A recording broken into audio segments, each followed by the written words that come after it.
Law of conservation of mass said that the total mass of product, the mass of product is always equal to the total mass of reactant in a chemical reaction, and also say that number of atom is always equal to in the product and reactant.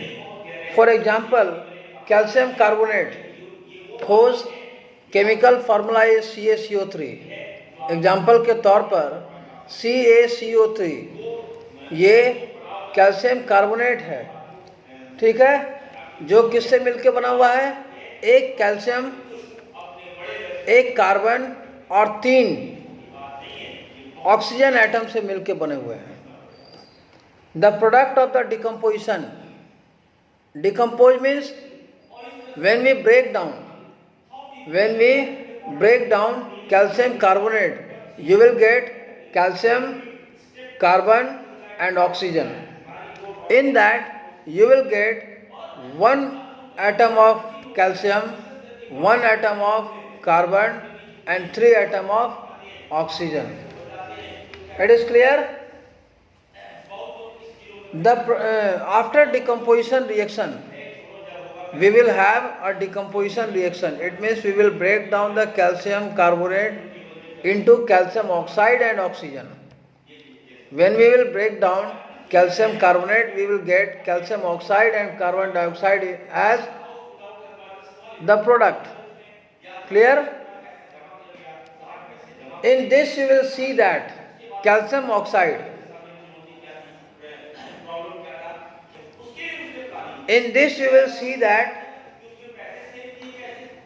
calcium oxide and carbon dioxide are taken together, which contain 1 calcium atom, 1 carbon atom and 3 oxygen atom.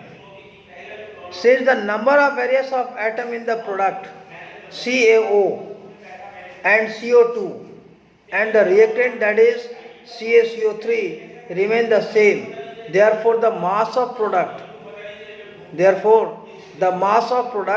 is always equal to the reactant. There is no change in mass during the decomposition of calcium carbonate. जब आप calcium carbonate को break करते हैं, decomposition reaction से उसको हम लोग break करते हैं, तोड़ते हैं, तो हमें कैल्शियम ऑक्साइड और कार्बन डाइऑक्साइड 2 चीज़ें मिलती हैं। और इन दोनों चीज़ों में आपको एक चीज़ जो है पूरी तरह से सेम लगेगा कि जो number of atom left side में होगा, रिएक्टेंट में होगा, वही नंबर ऑफ एटम प्रोडक्ट में भी होगा। क्लियर? तो इसका मतलब ये है कि इसका मास भी हमेशा इक्वल होगा, हमेशा क्या होगा? इक्वल होगा। इसमें किसी तरह का कोई बदलाव नहीं होगा। The mass remain conserved, the mass remain conserved. उस सब्सटेंस का, उस केमिकल रिएक्शन का रिएक्टेंट और प्रोडक्ट का मास हमेशा इक्वल होगा। Clear? Next we will move further, we will see that explanation of the law of constant proportion. According to the Dalton's atomic theory, every element consists of small particles called atoms, each having a fixed mass. It also says that atoms of different elements combine to form compound. Dalton के परमाणुवाद सिद्धांत, Dalton के परमाणुवाद सिद्धांत के हिसाब से हर element एक छोटे छोटे पार्टिकल से मिलके बना हुआ है, जिसे हम लोग एटम कहते हैं। Each having a fixed mass, इसका मास क्या है? फिक्स्ड है। इट ऑल्सो से दैट, ये भी बतलाता है कि atom of different element combine to form compound. Different elements के एटम जो है वो कंबाइन करके किस चीज़ का फॉर्मेशन करते हैं?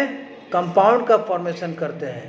And the number and kind of atom of each element in A compound is fixed. और जो नंबर ऑफ एटम और काइंड्स ऑफ एटम है किसी भी कंपाउंड में, वो भी फिक्स्ड है.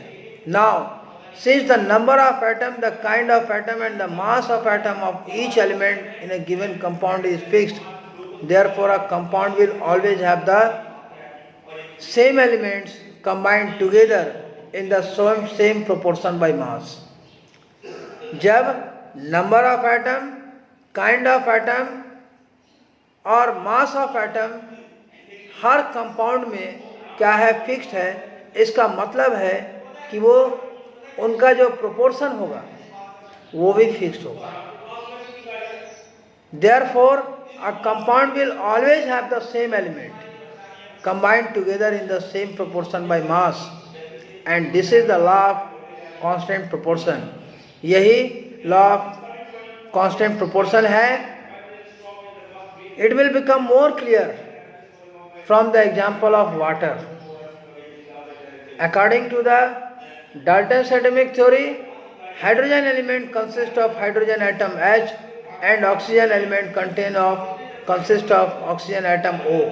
It is also so say that, ऐसा कहा जाता है कि दो हाइड्रोजन एटम